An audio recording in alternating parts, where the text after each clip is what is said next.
حیرت ہوتی ہے جب بانی پی ٹی آئی کے اکاؤنٹ سے ایک ہی، یعنی جس طرح ایک لٹو گھومتا ہے ایک ہی جگہ پہ کھڑا حرکت کرتا رہتا ہے، لیکن وہ کوئی سفر طے نہیں کرتا، اسی جگہ کھڑا رہتا ہے.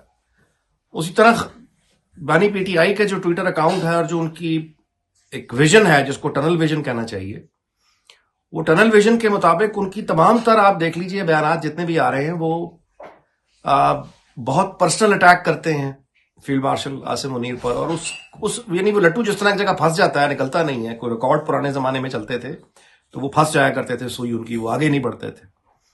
تو بانی پی ٹی آئی کا بھی اس طرح ہی ہے معاملہ کہ وہ باقی تمام دنیا سے بالکل بے خبر ہیں اور ایک ہی طرح کی باتیں وہ کرتے رہتے ہیں، جس کی وجہ سے سمجھ نہیں آتا کہ وہ سیاسی، ان کی یعنی جو تنقید ہے وہ سیاسی کہاں ہے اور وہ کہاں ایسا ٹرن لے جاتی ہے جس کا فائدہ بھارت اٹھاتا ہے، جس کا فائدہ پاکستان کے دشمن اٹھاتے ہیں. تو اس لکیر کا بانی پی ٹی آئی کبھی بھی دھیان نہیں رکھتے کہ وہ بجائے یہ کہ حکومت وقت پہ تنقید کریں، سیاسی جماعتوں پہ تنقید کریں، ان کا ذکر کریں، لیکن وہ فیلڈ مارشل پہ اٹیک کرتے ہیں اور اس طرح کے اٹیک کرتے ہیں جس کا انفارچونیٹلی فائدہ بھارت اٹھاتا ہے.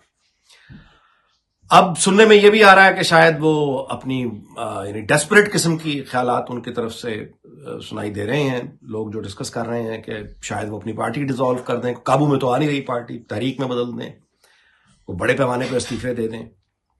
یہ ساری کی ساری جو ڈیسپریشن ہے ایک ایسے وقت پر جب سیلاب نے پہلے آدھے ملک کو جھنجھوڑ کے رکھا ہوا ہے اور باہر کے جو حالات ہیں وہ ہر دن یہ ثابت کر رہا ہے کہ ایک مضبوط فوج، ایک مضبوط دفاع کتنا ضروری ہے پاکستان کے لیے. ایک ایسے موقع پہ لٹو کی طرح پھنس جانا اور لوگوں سے بغاوت کی امید رکھنا، یہ ایک طرح کی تباہ کن سوچ ہے.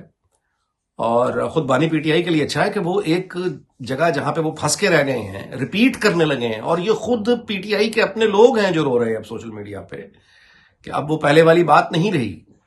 بانی پی ٹی آئی جو ہیں وہ اپنی باتوں کو اتنا زیادہ ریپیٹ کر چکے ہیں، بار بار دہرا کر کہ اب ان کے کسی بیان میں وہ دم نہیں رہا، ان کے کسی کو نیاپن نہیں رہا. ایک ہی طرح کی باتیں آپ کتنی دفعہ کر سکتے ہیں اور کوئی کتنی دفعہ سن سکتا ہے، کوئی کتنی دفعہ تبصرہ کر سکتا ہے. تو بہرحال یہ وہ جانیں، اگر ان کو اپنی پارٹی تاریخ میں اس طرح سے ہی انہوں نے جانا ہے تو یہ ان کا انتخاب ہے. لیکن یہ کہ دنیا کے حالات دیکھتے ہوئے کوئی بھی ہوش مند آدمی یہ نہیں چاہے گا کہ پاکستان کا دفاع کسی بھی طرح سے اس کو زد پہنچے، وہ کمزور ہو، یا یہ کہ پاکستان کی قوم اور فوجی آمنے سامنے آ جائیں. یہ تو پاکستان کے دشمنوں کا دیرینہ خواب ہے.